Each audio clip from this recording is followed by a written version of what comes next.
Hello दोस्तों, मैं हूं डॉक्टर युवराज लहरे, न्यूरोलॉजिस्ट रांची से।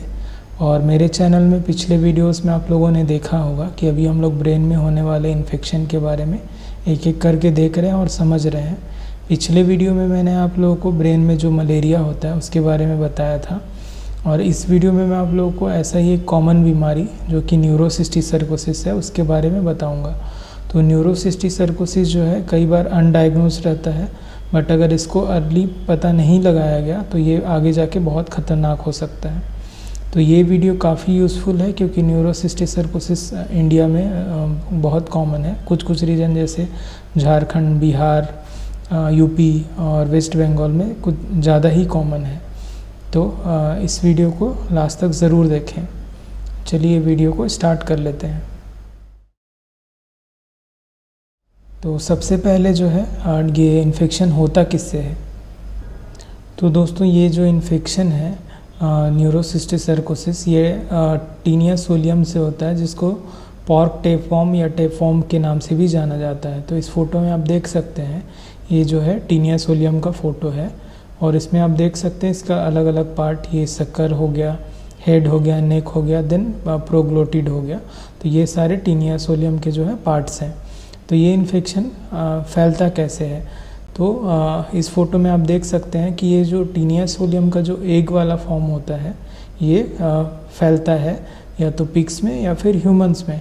अगर ये एग पिग्स में जाता है, पॉर्क जिसको हम लोग पॉर्क मीट में भी बोल सकते हैं, तो पॉर्क में अगर जाता है तो ये जो है उसमें जाके ऑन्कोस्फीयर बनता है। वो जो अंडा है वो बड़ा होने लगता है, ऑन्कोस्फीयर बनता है, और उसी ऑन्कोस्फीयर से सिस्टी सर्की बनता है। तो ये जो सिस्टी सर्कस होता है ये जो है पिग्स के मसल को, डिफरेंट बॉडी पार्ट्स को इन्वॉल्व कर सकता है और उसमें बनता है। तो अगर कोई आदमी जो है ये पॉर्क का मीट कंज्यूम करता है तो ये जो सिस्टी सर्कस है वो इंसानों में चला जाता है। तो ये जो सिस्टी सर्कस है वो इंसानों के जो है आंतड़ी में, जिसको गैस्ट्रोइंटेस्टाइनल ट्रैक्ट या फिर पेट बोल सकते हैं, उसमें रहता है। फिर आगे जाके जब ये मैच्योर होता है तो उसका एग जो है फीकल मटेरियल के थ्रू बाहर आता है। तो ये इस तरह से ये जो इन्फेक्शन है इसको टीनियासिस बोलते हैं।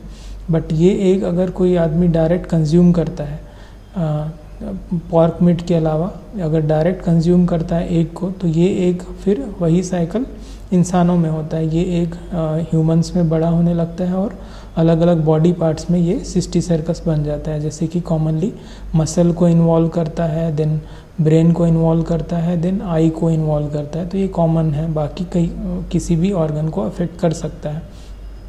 तो जो कॉमन तरीके हैं इसके फैलने के वो है गंदे सब्जी, गंदे फ्रूट्स बिना धोए हुए खाने से ये एग जो है हमारे शरीर में आ सकता है। उसके अलावा अगर प्रॉपर हाइजीन ना मेंटेन किया गया हो, हाथ ना धो ले खाने से पहले प्रॉपरली, तो ये एग जो है आपके शरीर में आ सकता है। तो दोस्तों अगर किसी को ये इन्फेक्शन होता है तो उसको क्या लक्षण दिखाई देंगे। तो सबसे पहले अगर ब्रेन में ये कीड़ा आता है तो उनको सर दर्द होगा, अनइजीनेस हो सकता है। देन उसके अलावा अगर आँख को इन्फेक्ट करता है तो देखने में दिक्कत होगा, मसल में होता है तो मसल पेन, ये सब दिक्कत होगा। तो ब्रेन में जो है बहुत सारे लोगों का इन्फेक्शन होने के बाद कोई लक्षण भी नहीं दिखाई देता है। बट जो कॉमन लक्षण जिसको लेकर डॉक्टर के पास मरीज आते हैं वो है सीज़र, मतलब फिट्स का बीमारी। तो अगर किसी को फिट्स का बीमारी हो रहा है, साथ में हेडेक हो रहा है, बुखार नहीं है, तो आप लोगों को ये जो है ब्रेन में ये वाला कीड़ा जिसको न्यूरोसिस्टिक सर्कोसिस बोलते हैं उसको सस्पेक्ट करना है। न्यूरोसिस्टिक सर्कोसिस जो है एक्वायर्ड सीज़र का मोस्ट कॉमन कॉज इंडिया में माना जाता है। तो इसको टेस्ट कैसे करेंगे। अगर किसी को सर दर्द हो रहा है, उसके साथ में झटका आ रहा है, तो फिर हम लोग उसका सीटी स्कैन करके देखते हैं। सीटी स्कैन में ये जो है जनरली दिख जाता है। अगर सीटी में नहीं दिखा तो एमआरआई करना होता है। एमआरआई स्कैन में जो है इसका डिफरेंट फॉर्म जो है स्कोलेक्स हो गया या कैल्सीफाइड फॉर्म में है तो वो भी दिख जाता है। देन और कंफर्म अगर करना है तो आप सीएसएफ टेस्ट भी करते हैं, जिसमें सीएसएफ में सिस्टी सर्कल एंटीजन टेस्ट होता है, वो भी कर सकते हैं। बट कॉमनली सीटी में ही ये बीमारी का आइडिया लग जाता है। तो अगर किसी को ये बीमारी डायग्नोज होता है तो उसका इलाज कैसे करें। तो इलाज डिपेंड करता है कि ब्रेन में कितना ये कीड़ा आया है और कितना लक्षण है पेशेंट को। अगर पेशेंट को लक्षण है ब्रेन में कीड़ा है 2 या 4, तो फिर हम लोग उसको जो कीड़ा मारने का जो दवा होता है, जिसको हम लोग कॉमनली अल्बेंडाजोल के नाम से जानते हैं, वो देते हैं। अगर बहुत ज़्यादा कीड़ा है, अल्बेंडाजोल से रिस्पॉन्स नहीं होगा, तो हम लोग उसको प्राज़िक्विंटल नाम का एक और टैबलेट आता है, वो भी देते हैं। तो अल्बेंडाजोल और प्राज़िक्विंटल जो है इसके कॉमन ड्रग्स हैं।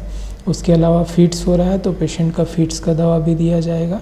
देन कीड़ा मारने का दवा देने के साथ में ब्रेन का सूजन ना फैले उसके लिए स्टेरॉइड भी दिया जाता है। तो ये हुआ दोस्तों इसके बारे में सारी जानकारी। और ये जो है एनसीसी या ब्रेन में कीड़ा जो है काफ़ी कॉमन है।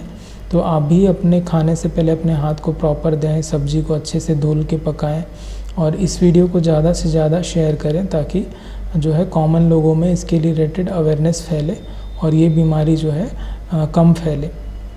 थैंक यू दोस्तों।